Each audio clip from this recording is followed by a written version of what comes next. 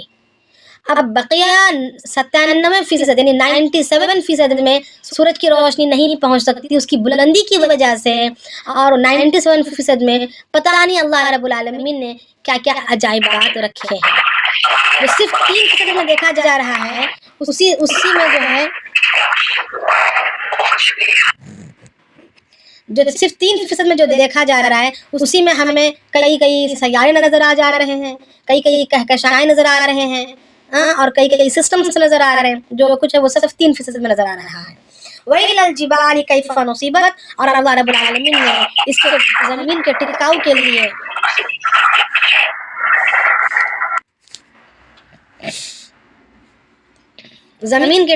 لیے کون ہے یہ؟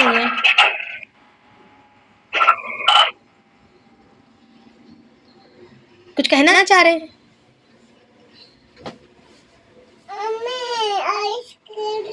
زمین کے ٹکاؤ کے لیے پہاڑوں کو نصب کیا ہے، تو اس کی طرف اشارہ کر کے کہہ رہے ہیں کہ کیسے بنایا ہے، اور پھر زمین کو بچھائیے۔ فذکر انما انت مذکر، آگے اللہ پاک فرما رہے ہیں کہ تم ان کو سمجھاؤ، تمہارا کام تو بس سمجھانا ہے، یعنی اللہ تعالیٰ کی بڑائی کو، اللہ تعالیٰ کی کبریائی کو، اس کی تعلیمات کو سمجھاؤ۔ لست علیہم بمسیطر، کہ میں نے ان پر تم کو داروغہ نہیں بنایا، واچ مین نہیں بنایا کہ تم ڈنڈا لے کر کھڑے ہو جاؤ اور ان کو کمانڈ کرتے رہو، ان کو ڈانٹ ڈپٹ کر ان کو چلاؤ، نہیں، بلکہ پہنچانا تمہارا کام ہے، ان کے سامنے تذکرے کرنا تمہارا کام ہے۔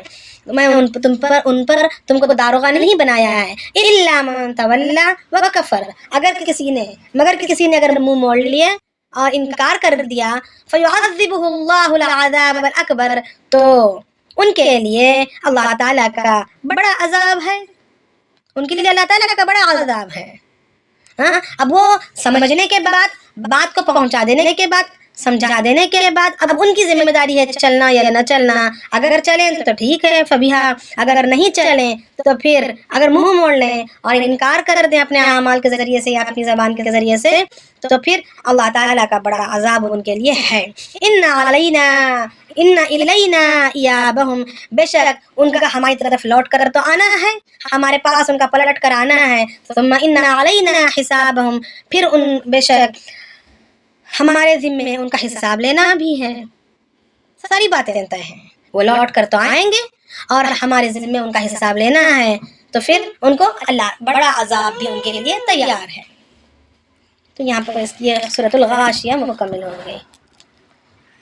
تو انشاءاللہ اگر کوئی شک ہے, کسی کو کچھ پوچھنا ہو تو انشاءاللہ یاد رکھیں یا لکھ کر رکھیں یا میسیج میں, وائس میسیج میں بھیج دیں.